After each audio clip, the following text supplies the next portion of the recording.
I guess I'm live. So, today, it's not the same without Annie, I gotta tell you. Annie, uh, Annie brings a lot to the conversation, and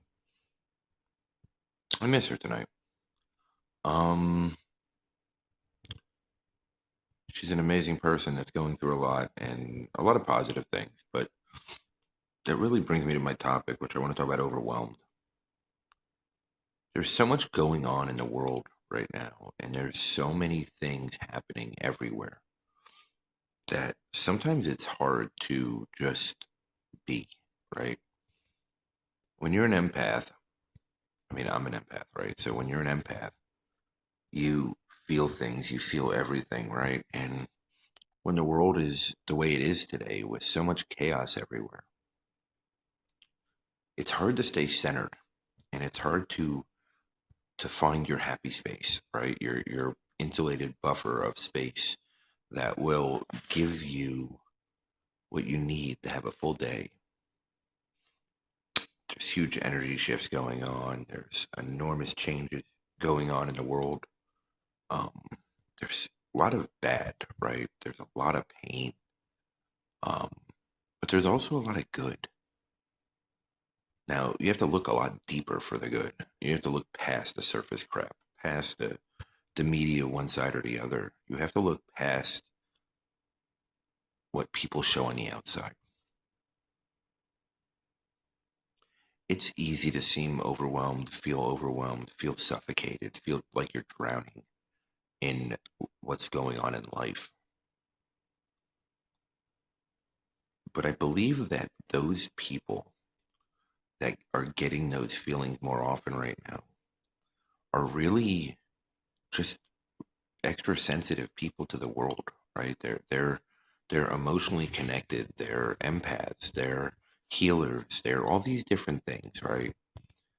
And it's funny because you go back thousands of years, those people were worshipped, and now those people are put down and labeled and ridiculed and belittled and don't feel like they fit in anywhere.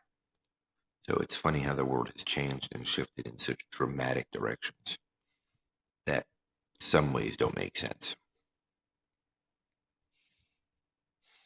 The world is really heavy, and when you're an empath, you feel that weight. It's there's times that you feel like you're carrying the world on your shoulders, and you feel alone while doing it because we're not taught that it's acceptable. We're not taught that it's okay to be like this. We're told that we're different, that we don't belong, that we only fit in specific categories. What's up, Kenny? Hey, buddy, how are you? I'm always wearing a t-shirt, my friend. It's just different t-shirts. People that are different get so ridiculed, get so labeled, get so taken out of context, and just get thrown to the side in so many ways. And as a society, we become so desensitized to labels and labeling people and wanting to know their sexual orientation, wanting to know if they're married or single, wanting to know if they're divorced, wanting to know, you know, are they male, female, wanting to know are they black, white, or other, right? Because everybody wants to be other. Um, it, to me, I think that these need to be blind pools. I think when we're looking at jobs or when we're looking at insurance or when we're looking at any of these qualifications, even when it comes down to census data and all these other facts, why do we like to point out the differences? Why do we like to look at the ratios? Does it really matter? I just don't get it. Like, it makes no sense to me. And the way that the world is so heavy today, the way the world is just crushing for empaths. These days are tough. It's roller coaster days, right? Because you could be having a great morning, you could be in the best space ever, and then next thing you know, one person calls you and they're out of it. Another person calls you and they're out of it for similar reasons.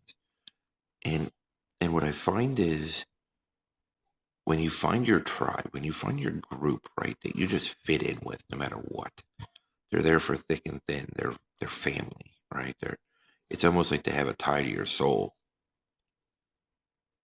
Yes, Kenny, I understand that, and that's my point. It makes no sense. Um, but when you have these soul connections, it's really ironic how we all go through similar issues at the exact same time, right? And then what we're doing is we're giving advice to those closest to us that are going through similar circumstances. And at that moment, we realize it for ourselves. It's this synchronicity, right? That we're told doesn't exist. Why? Nobody wants to be alone. Nobody wants to feel alone. Nobody wants to feel like they're less than or they're not part of something. Why don't we want to feel like we're part of something? Why don't we want to have people around us that unconditionally care, love, accept, acknowledge, embrace, right? Like there's so many things that just don't make sense to me about this whole way that this world is today. I feel like there's going to be lots of changes. I feel like there's lots of things that have to shift. There's lots of ways that people need to change things. You know, for Annie today, right? It was moving day, and with moving comes so much anxiety for all of us. It's so stressful, right? And then you look at other pieces of what's going on in everybody's lives today: virtual school, kids learning from home, the emotions they're going through, the emotions that as parents we go through from having to handle that extra load. And I'm a single parent, right? So like I'm dealing with these kids and I've got to somehow juggle my 3-year-old while teaching my 8 and 10 year olds and then trying to work somewhere in between, right? And make a living, God forbid. Um, and then these all become political issues. And then it's about choosing sides. Why is everything about choosing sides? Why isn't it just about doing what's right? I don't understand where this is all coming from. It doesn't make sense to me. Excuse me. It doesn't make sense to me, right? Like, why do we need to choose a side? Why can't we just vote or pick or choose the person that has the best character or the person that can guide us through these rough times or somebody that can handle the job correctly? And I know that's going to stir up opinions, not that, I get many viewers, but that definitely would stir up opinions, right? And I'm kind of glad Andy's not on this one now that I brought this topic up. Um, but it, I still miss her, but I'm glad she's not on this one. It just doesn't. There's got to be a place in the middle, right? The way that this system is set up, yes, the world has gone nuts, without a doubt, Kenny. It's absolutely bonkers and insanity what's going on right now in the world. But why don't we look at our core beliefs, our core values? Do we even know what they are? Have we ever sat down and identified what our values are? Like what we want inherently as human beings? Like what we need to feel complete in our lives? Have we ever done that? Like, and I'm doing this in Sherry Luke's course with the Bridges to Bravery, right? So that's why it's so fresh in my mind. I'm learning what my core values are, things that I can't live without. Communication, blunt honesty, um, love, unconditional love, acceptance. These are core things that I find very important in my life. These are things that I don't want to live without, that I'm not willing to accept less than. So how do we know if we find the right partner if we don't even know what our values are? How do we know if we're right for that person if they don't know what their values are? You want to know why divorce rates are so high? People are getting married just out of looks. People are getting married out of infatuation. People get married and then give up. Marriages, relationships, friendships, um, they all come with work. And I believe as a race, and when I say race, I mean human race, because to me, I don't see any other race. I just don't. I respect all traditions, all cultures, and I just don't think that there's a difference. I think everybody should be respected. Everybody should be equal. Who the hell cares about that other crap? Why does it matter what we look like? Why does it matter if we're a different color, if we're a different sexual orientation, or if we have any of those differences? Who cares? We're all in this together. I mean, at the rate we're going, we're cannibalizing ourselves as human beings. So does it really matter what color we are? I mean, we're destroying ourselves, and we're allowing ourselves to be manipulated by mass media, by politics, by race, by so many divisive natures. Where's the unity? Where do people come together? But I guess if we're ever going to come together, we need to understand what we're looking for. If we're ever going to raise up and rise as a race, a human race, we would have to unify and become stronger and embrace each other and honor our differences. Like, honor them. Honor where we came from. Honor who we are. Honor where we're going. Like, it doesn't matter. Those things don't matter. We're so ignorant. We really are. And we fall for these smokes and mirrors, and we fall for this crap every day. And it's hard, when you wake up and you have a spiritual awakening. You can't. I should run for president. I doubt it. Not today. I don't really have the hairline for it. Um,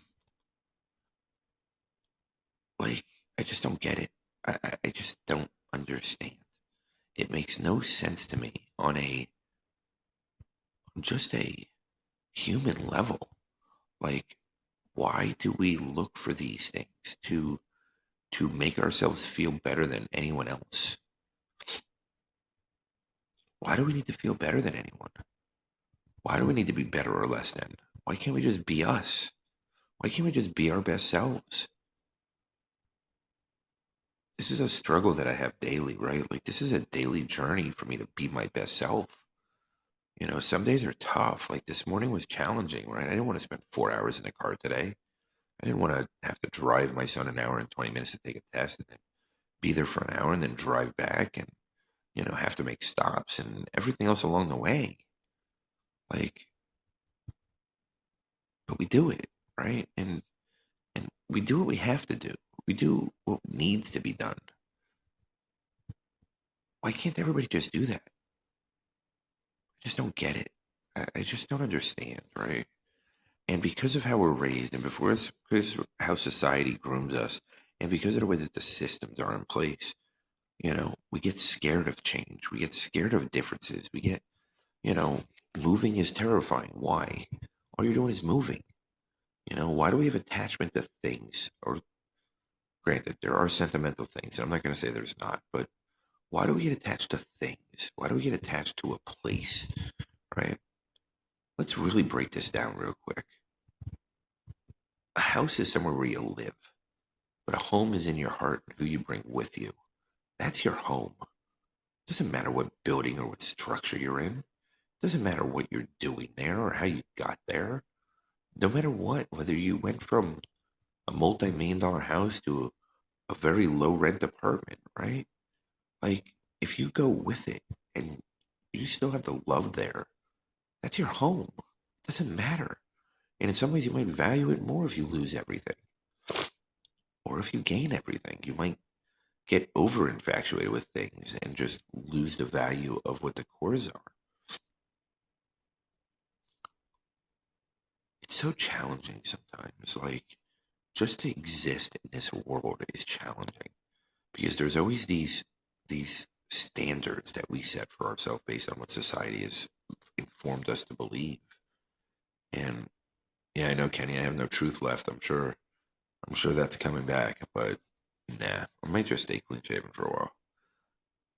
I'm still rubbing my chin though, so it's just different, right? The world is just we're in this place now where yes, Kenny, home is where the heart is, right? It's so important. that hurt feeling, that love. And I think that's part of the issues with how we're raised is we don't feel that unconditional love. We don't feel that at home because people are so busy chasing and trying to get some type of status, trying to reach some level that they think is going to make them better. And at the end of the day, does it? If you're spending all your time chasing something else, how do you have time to just be? How do you have time to be your best self? If you're wrapped up in making the most money and being the best at everything, when do you get a chance to just be you? When do you get a chance to just be there for those you love? It's not about money or status. It's about happiness. So what makes us happy? What makes us tick?